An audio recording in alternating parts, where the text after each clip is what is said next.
Hello दोस्तों, मार्गदर्शन पे आपका बहुत बहुत स्वागत है।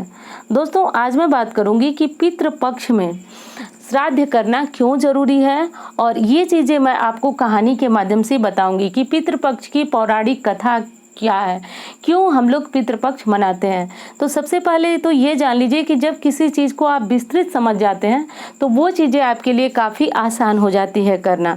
देखिए, किसी चीज़ को अगर हम बिना समझे करते हैं तो उस चीज़ में हमारी उतनी अच्छी रुचि नहीं होती है, पर अगर हम किसी चीज़ को समझ लेते हैं कि जो भी कार्य हम कर रहे हैं वो करना हमारे लिए कितना आवश्यक है, और अगर वो नहीं करेंगे तो हमें क्या नुकसान होगा। तो दोस्तों, इसीलिए पितृपक्ष की जो पौराणिक कथा है वो मैं आपके सामने बताने वाली हूँ। और अगली चीज़ है दोस्तों कि इस कथा को सुनने से पितृ प्रसन्न होते हैं और उन्हें मोक्ष की प्राप्ति होती है, और जातक जो भी कथा सुनने वाला जातक होता है उसके ऊपर पितरों की विशेष कृपा होती है। तो सबसे पहले तो सुन लेते हैं दोस्तों कि पितृपक्ष शुरू कैसे हुआ। तो पितृपक्ष शुरू हुआ महाभारत काल की ये घटना है। कर्ण का नाम आप लोगों ने सुना होगा। तो कर्ण जो थे काफ़ी दानी थे और उनको दानवीर कर्ण के नाम से भी जाना जाता है। तो दानवीर कर्ण जो थे वह बहुत सारी मुद्राएं, सोने चांदी इस तरह से दान करते थे, और ऐसी मान्यता थी कि कोई भी याचक उनके यहाँ से निराश होकर नहीं जाता था। उनके यहाँ जो याचक जाता था उसको वो सोने चांदी स्वर्ण मुद्राएं ये सब दे करके संतुष्ट करके लौटाते थे। तो ऐसा ही चलता रहा। फिर उसके बाद जब उनकी मृत्यु हुई तो वो स्वर्गलोक पहुँचे। क्यों पहुँचे? क्योंकि वो बहुत दानी थे, तो इसलिए स्वर्गलोक पहुँचे। अब स्वर्गलोक पहुँचने के बाद सभी पितरों को जो है भोजन स्वर्ग में दिया जाने लगा। अब बारी आती है कर्ण की। तो जब कर्ण को भोजन दिया गया तो उनके भोजन में सोने चांदी हीरे जवाहरात, तो ऐसा देखकर कर्ण जो थे वो काफ़ी उदास हुए और विचलित भी हुए कि मैंने अपने जीवन काल में इतना दान किया, इतना पुण्य किया, और बदले में मुझे ये ऐसा क्यों मिल रहा है।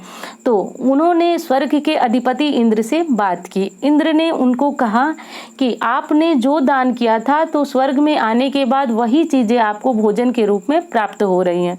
तो ऐसा देखने के बाद इंद्र जो थे बहुत निराश हुए, हताश हुए, और उन्होंने इससे मुक्ति के लिए इंद्र से कोई उपाय पूछा।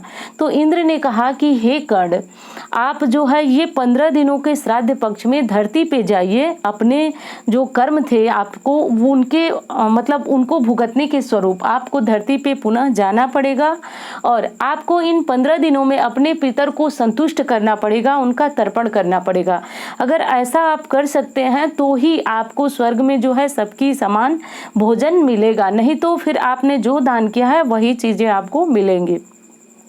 ऐसा कहने पे जो कर्ण थे वो धरती पे आए और 15 दिनों तक लग कर के पितरों का तर्पण श्राद्ध ऐसा किए। पितर प्रसन्न हुए और उनको आशीर्वाद दिए।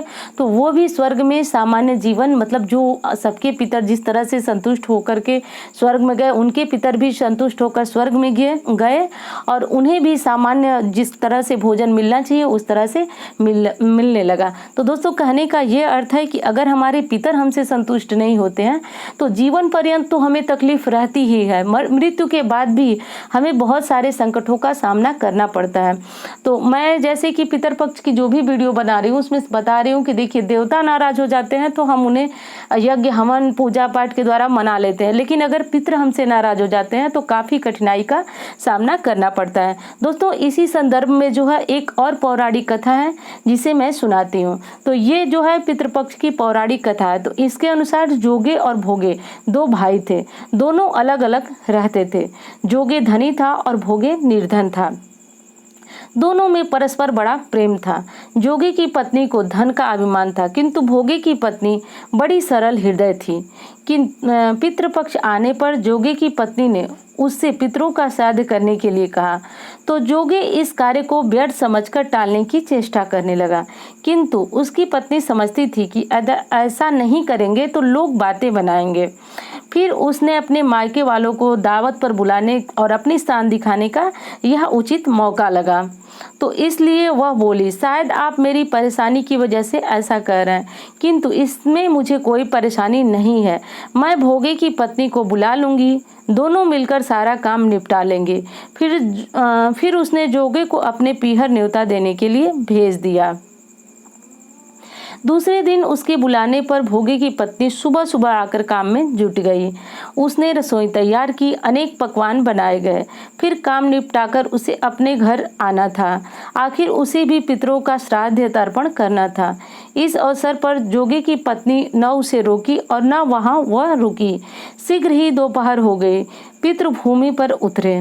जोगे भोगे के पितृ पहले जोगे के यहाँ गए तो देखा कि उसके ससुराल वाले वहां भोजन कर चुके हैं, भोजन पे जुटे हुए हैं। जैसा कि दोस्तों हमारी मान्यता है कि सबसे पहले चाहे श्राद्ध का दिन हो या इन 15 दिनों में, तो सबसे पहले भोजन हम अपने पितर के लिए निकालते हैं, उसके बाद ही भोजन को जूठा किया जाता है। पर जब पितर वहाँ पहुँचते हैं तो देखते हैं कि जोगे के पितर हैं, जोगे के जो ससुराल वाले हैं वहाँ भोजन पे जुटे हुए हैं। तो कहानी आगे देखते हैं।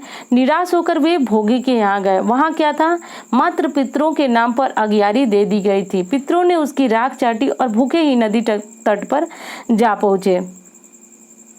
थोड़ी देर में सारे पितर इकट्ठे हो गए और अपने अपने यहाँ के श्राद्ध की बड़ाई करने लगे। जोगे भोगे के पितरों ने भी अपनी आप बीती सुनाई। फिर वे सोचने लगे कि अगर भोगे समर्थ होता तो शायद उन्हें भूखा न रहना पड़ता, लेकिन भोगे के घर में तो 2 जून की रोटी भी नहीं थी। यह सब सोचकर उन्हें भोगे पर दया आ गई।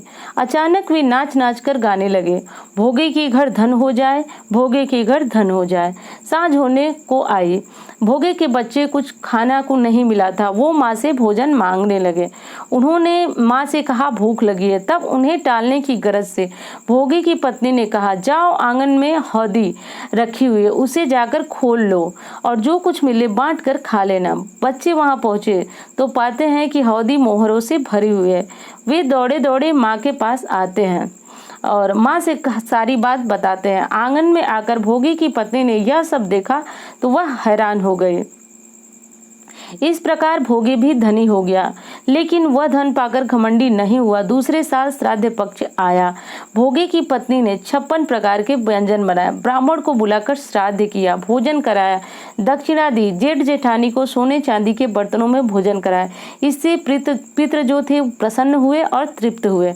तो दोस्तों इस कहानी से यही शिक्षा मिलती है कि जो भी व्यक्ति अपने पितरों का श्राद्ध नहीं करता, तर्पण नहीं करता, उसे समस्त प्रकार की परेशानियों का सामना करता है। और जब पितर लोग पहुंचते हैं निराश होकर के, तो वो हमें श्राप देते हैं और हमें पितृदोष का सामना करना पड़ता है। तो इसलिए हर व्यक्ति को इस श्राद्ध पक्ष में अपने पितरों के लिए निमित्त जो है भोजन निकालिए, तर्पण कीजिए। तो ये सारी चीज़ें बहुत ज़रूरी हैं दोस्तों, जो कहानी के माध्यम से हमें सीख देती हैं। तो दोस्तों उम्मीद करती हूँ ये कहानी आपको बहुत बहुत बहुत अच्छी लगी होगी। मिलती हूँ इसी तरह की जानकारी के साथ। धन्यवाद।